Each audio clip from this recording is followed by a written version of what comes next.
At my mom's birthday party, she raised her champagne glass high and said, "I'm proud of all my kids." Well, except one. The room burst into laughter. I smiled, pulled out a small white envelope, and gently dropped it into her champagne flute.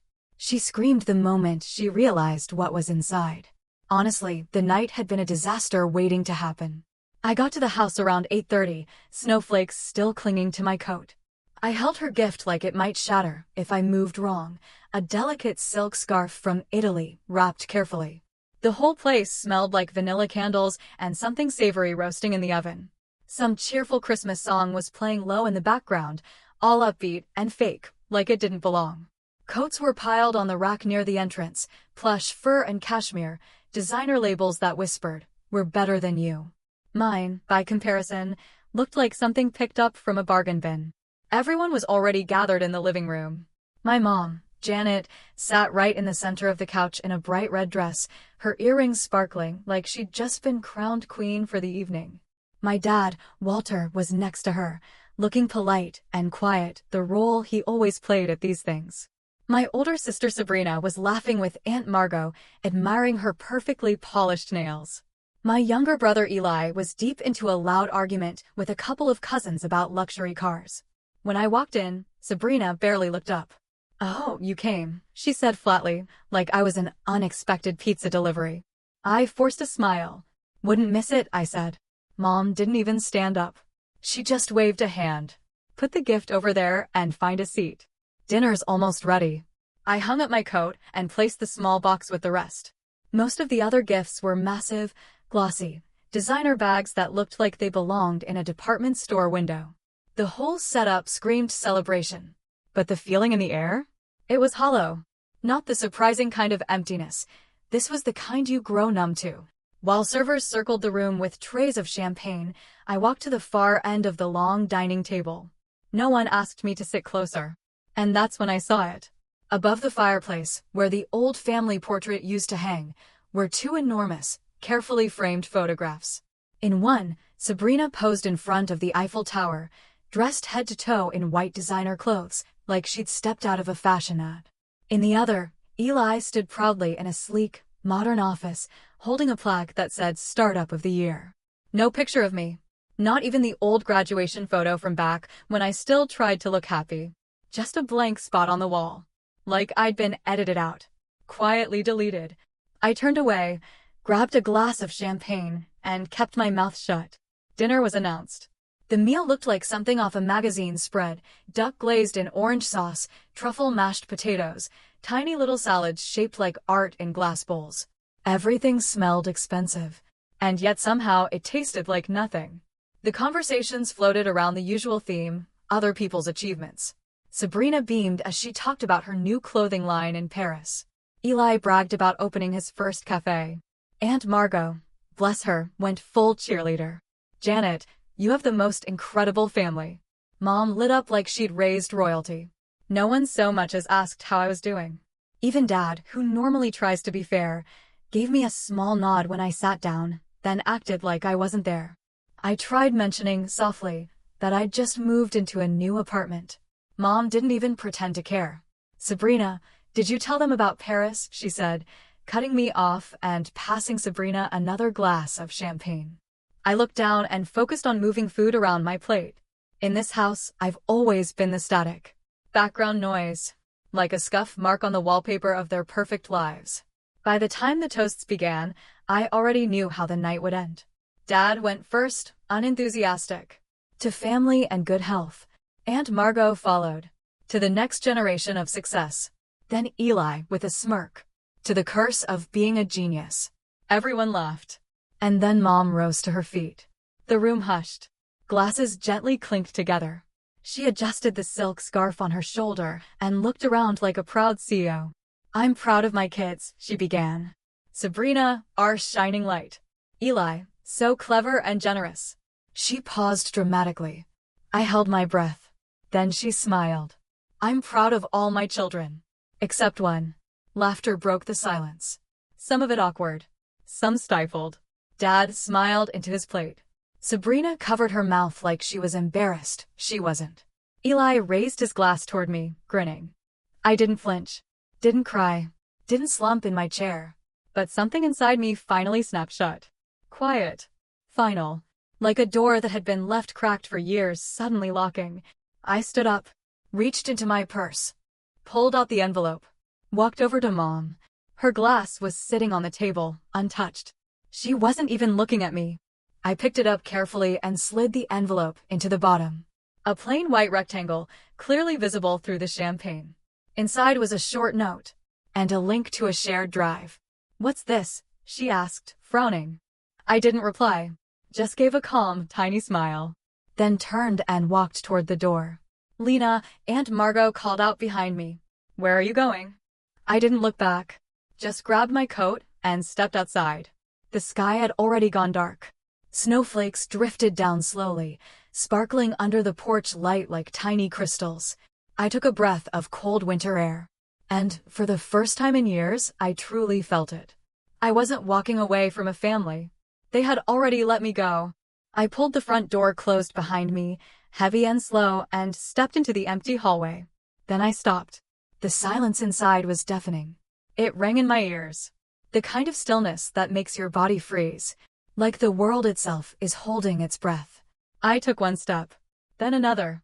Each one echoed louder than it should have.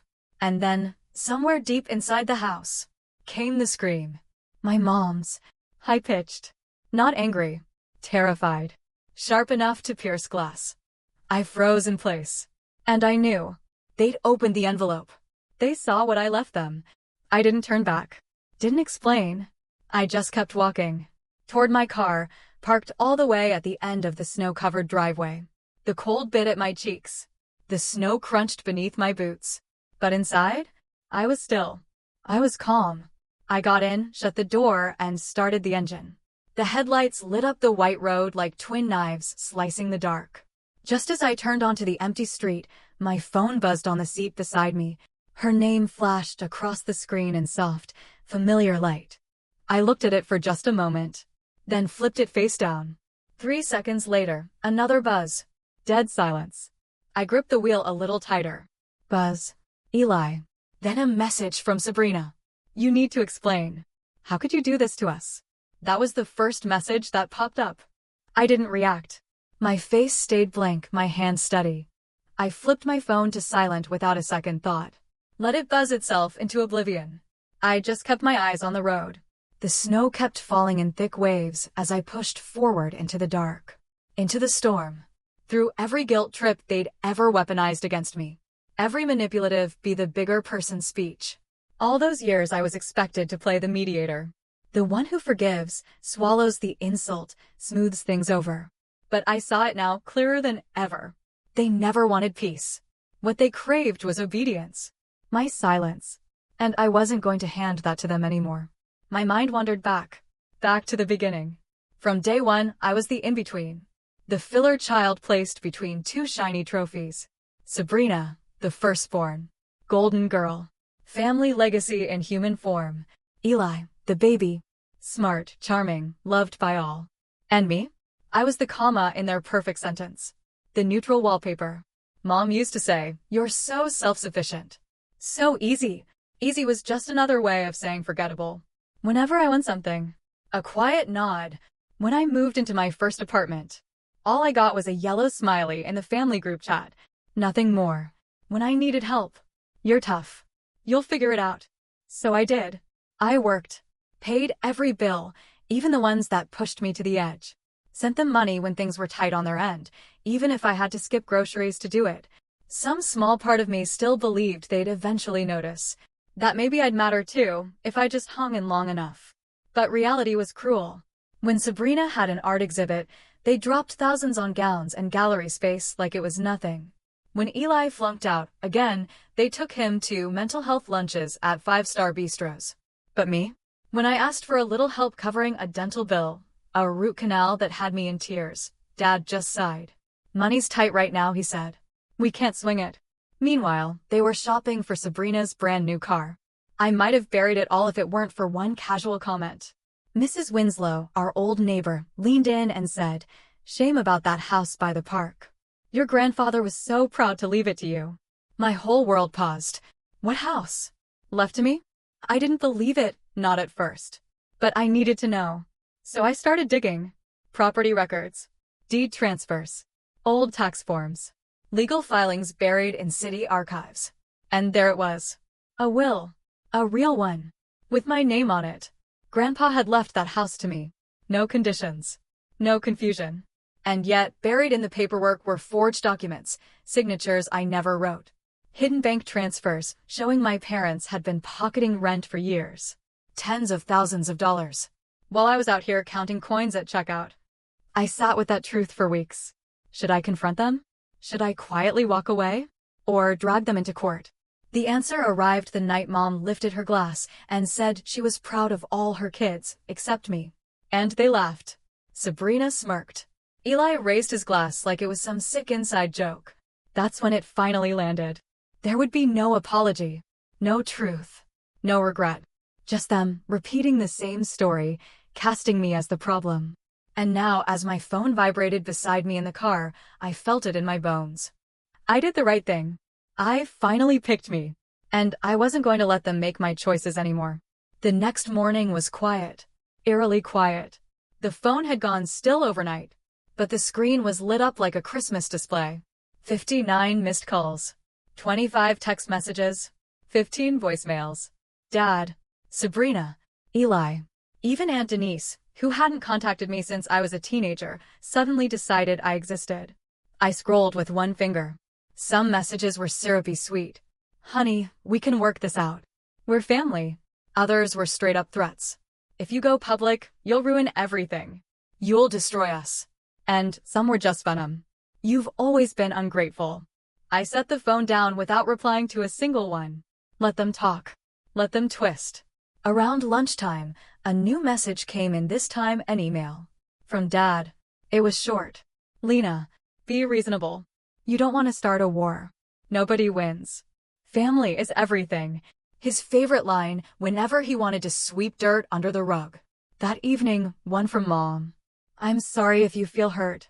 Since you've obviously found out, maybe we can talk. We're willing to discuss compensation. Compensation. Not, we're sorry we betrayed you. Not, we want to make it right. Just business terms. As if I were some disgruntled contractor, not their daughter. I closed the email without replying, turned off my phone. 2 days later, the rumors began. A college friend messaged me, said my mom told people I'd refused the inheritance because I was too focused on my career. Then a neighbor sent me a screenshot from Sabrina's Facebook. Jealousy can destroy even the strongest families, it said. Sad how greed changes people. That's when I realized they were going full PR mode. Damage control. Their goal was clear: destroy my credibility before the truth ever saw daylight. Discredit me early. So, if the truth came out, no one would believe it. Classic playbook. First, silence me. Then smear me. Then play the wounded family. I spent the next day in a lawyer's office. Her name was Miss Carter. No fluff, mid-40s, sharp as steel.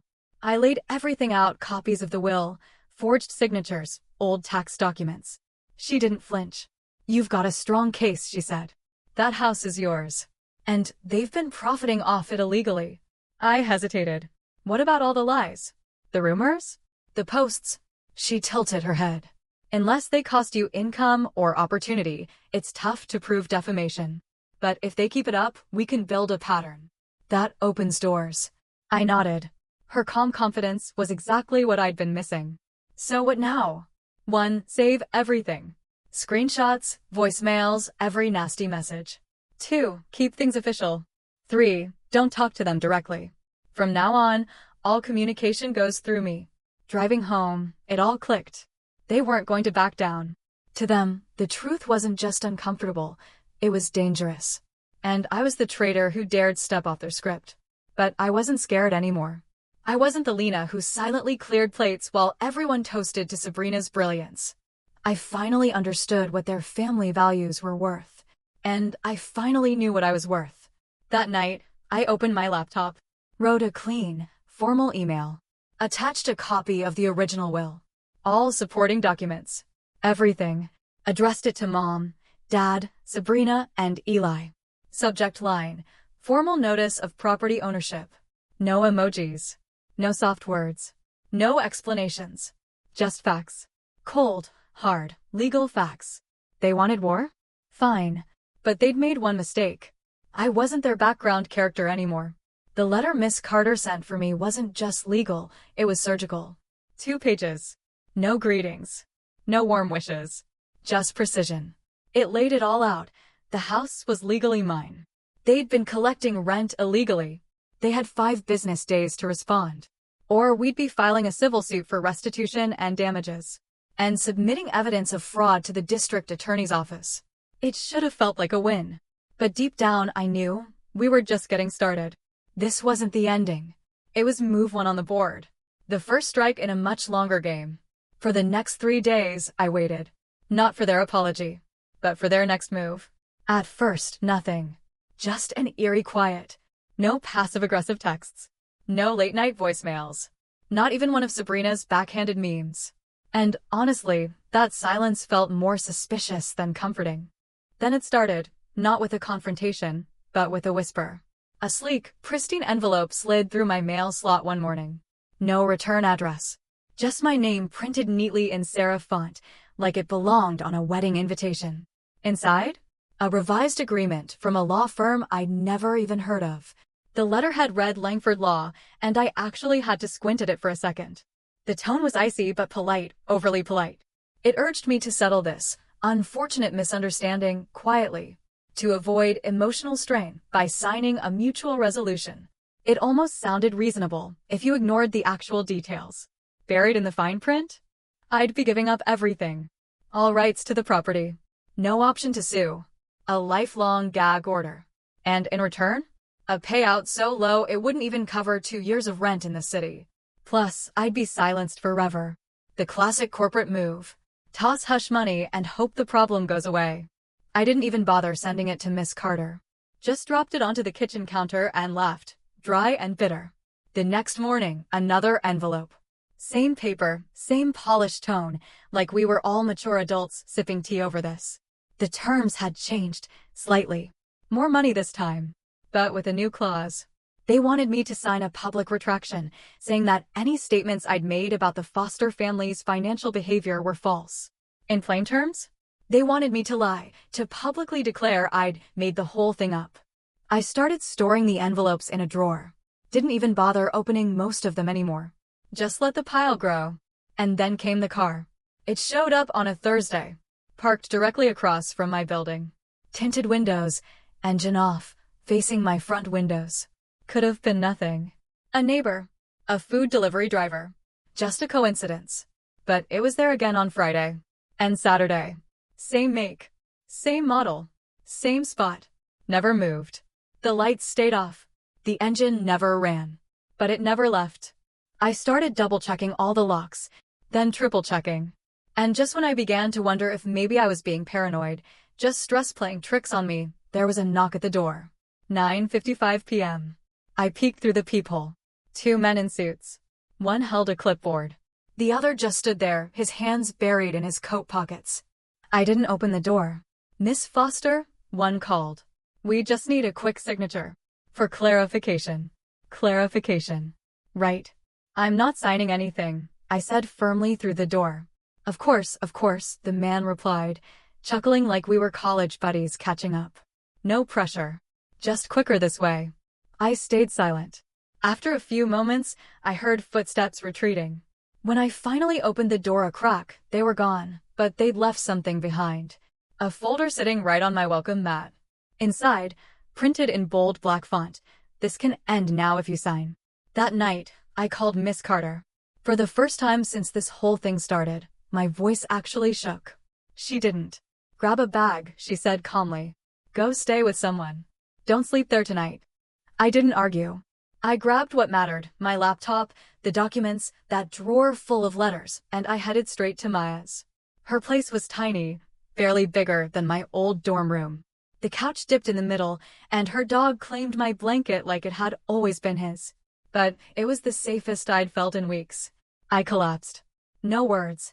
Just that raw, silent crying that hits from deep inside your stomach and doesn't need noise to hurt. "They're treating me like I'm dangerous," I whispered eventually. Like I'm some kind of threat. Maya didn't hesitate. No, she said. They're acting like you finally have power. And they don't know how to handle that. She made tea. I couldn't drink it, but I held the mug in both hands just to feel something warm. 2 days later, I was still curled up on her couch when Miss Carter called. Her voice had a different energy this time. Sharper.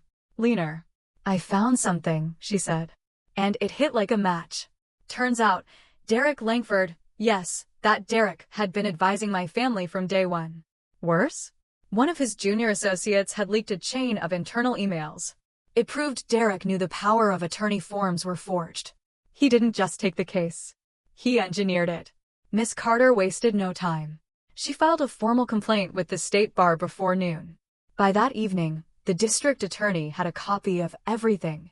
And just like that, the atmosphere shifted. The silence? It wasn't mine anymore. No more letters. No more shadowy cars. Because Lena Foster had stopped playing defense. We didn't announce anything. No press releases. No cryptic Facebook posts. No threats. We got ready for court. And that's when they tried one last desperate move. A courier delivered the envelope this time. Inside? A 6-figure check. A pre-written apology, crafted just enough to sound sincere without admitting guilt. And a complete release clause. All I had to do was sign. Sign and pretend none of it had ever happened. I stared at that document for a long time. Thought about all those years scraping together rent while they pocketed income from a house I didn't even know was mine. Thought about every Thanksgiving I spent sitting at the extra chair or getting ignored in the group chat. Every time they said, "Sorry, we can't help right now," while Eli was handed a gold-plated parachute. And then I thought about the knock at my door.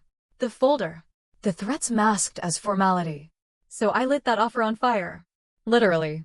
Maya's kitchen sink still had black scorch marks a week later. Totally worth it. The next morning, the DA's office called. "We're moving forward," the woman said. "We'll be pressing charges. Forgery. Fraud. Possible identity theft. We'll need you to verify some signatures in court."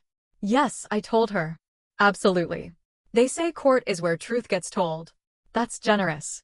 Court is where truth wears a blazer and hopes someone believes her before time runs out. On the day of the trial, I wore navy. Not black, too somber. Not gray, too soft. Navy said, "I'm not here to grieve. I'm here to be heard." Derek Langford was already seated when I entered the courtroom. Designer haircut. Gold watch.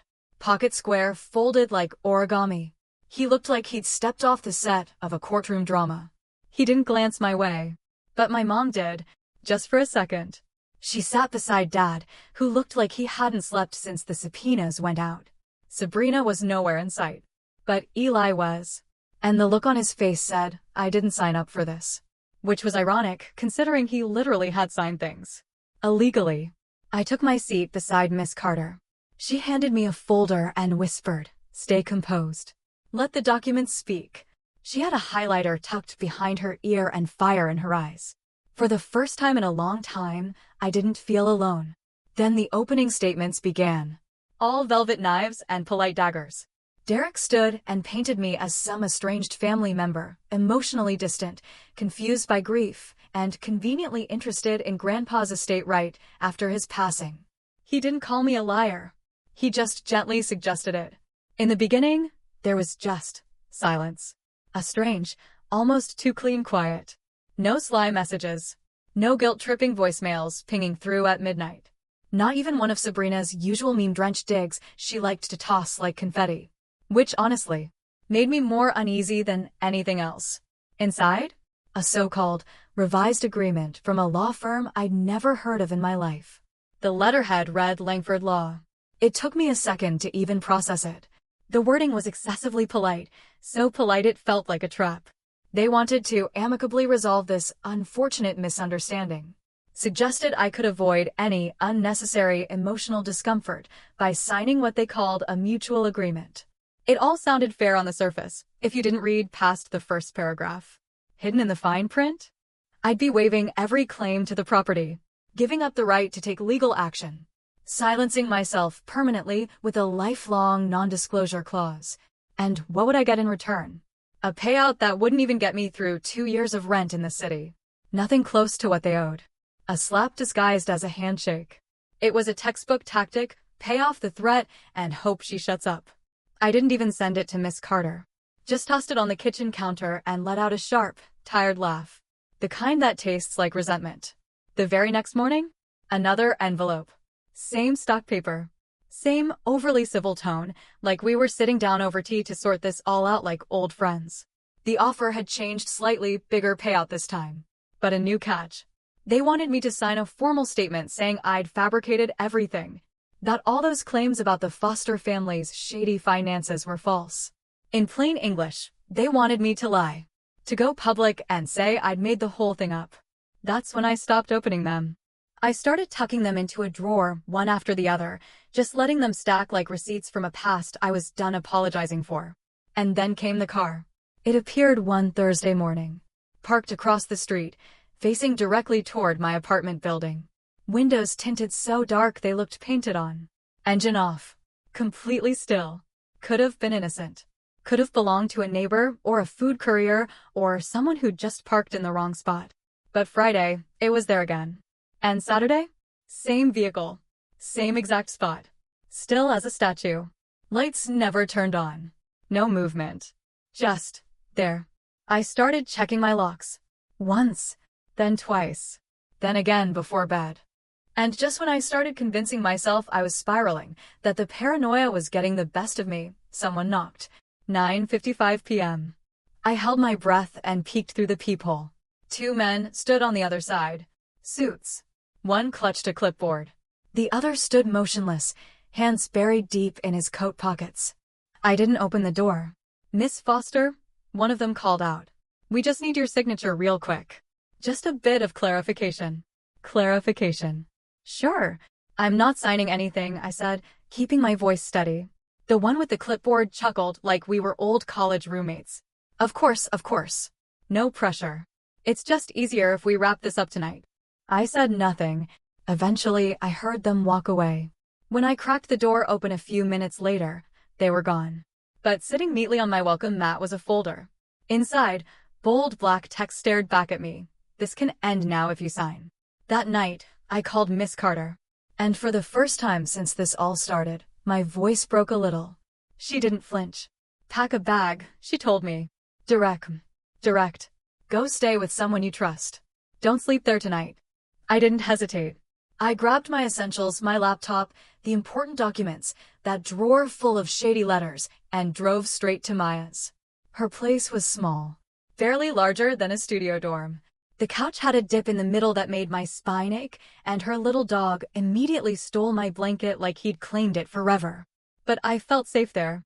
Safer than I had in weeks. And then I cracked. Not with words. Just that deep, breathless kind of crying that lives somewhere under your ribs.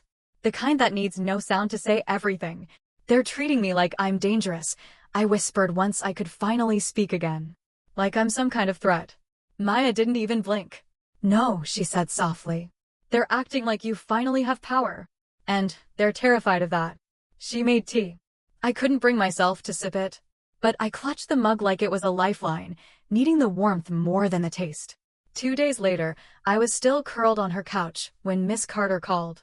This time, her voice carried a different energy. Sharper. Focused. Like something had clicked. "I found something," she said. And the air around me shifted. Turns out, Derek Langford, yes, the same name on the letterhead, had been involved with my family from the beginning. And worse? One of his junior associates had leaked a thread of internal emails. Emails that proved Derek not only knew the power of attorney forms were forged, but had instructed others to keep it quiet. He wasn't just defending them. He'd orchestrated the entire strategy. Miss Carter didn't waste time. She filed a formal complaint with the state bar before lunchtime. By dinner, the district attorney had everything in hand. And, just like that, the tables turned. The silence? It didn't belong to me anymore. No more envelopes. No more lurking cars. Because I had finally stopped playing defense. We didn't broadcast anything. No dramatic social posts. No cryptic warnings. No headlines. We simply got ready for court. And that's when they made their final play. This time, a courier knocked. The envelope inside? Thicker. Heavier. More desperate. A 6-figure check. A carefully worded apology, just enough to sound sincere, but crafted so precisely it dodged any real blame. And a full legal release. All I had to do was sign. Sign and erase everything. I sat at the table, holding that paper in my hands. I thought about every rent payment I struggled to make. Every grocery run that ended in anxiety. While they pocketed money from a house I didn't even know still belonged to me. I thought about every family dinner where I was an afterthought. Every message that went unanswered. Every time I was told, "Sorry, we can't help," while Eli was handed another bailout wrapped in a bow. And then I remembered that knock. That folder. That voice through my door trying to make it all sound reasonable. So I set that offer on fire. Literally. Maya's sink took some damage. It reeked of burnt paper for days. But we laughed about it. It was worth it. The next morning, the DA's office called. "We're officially moving forward," the woman said. "Forgery. Fraud. Potential identity theft." She asked if I'd be willing to verify signatures in court. "Yes," I said. I didn't even blink. They say court is where truth comes out. That's generous. Court is where truth shows up in heels and a navy blazer, sits perfectly still, and just hopes someone hears her before time runs out. When the day arrived, I wore navy. Not black, too heavy. Not gray, too weak. Navy said, "I'm not mourning. I'm testifying." Derek Langford was already seated when I entered. Hair like it was done professionally. Watch that probably cost more than my old car. Pocket square folded with surgical precision. He looked like the lead actor in a show where justice always bends his way. He didn't even glance at me. But my mother did. Just for a moment. She sat next to my father, who looked like the weight of everything had finally crushed his sleep. Sabrina? Missing. Eli was there. The look on his face said everything. I didn't sign up for this. Which was ironic, because he literally had signed things. Illegally. I sat down next to Miss Carter. She passed me a folder and leaned in close. "Stay grounded," she whispered. "Let the paperwork speak for itself." She had a highlighter tucked behind her ear and a spark in her eye that made me feel, for the first time in forever, like I wasn't doing this alone. Then the trial began. Opening statements were all smiles wrapped around blades. Derek stood and painted me as a confused, distant relative. Someone who'd been out of the picture, suddenly crawling out of the woodwork, desperate for a piece of the pie after Grandpa's passing. He didn't say I was lying. But he made sure everyone was invited to assume it,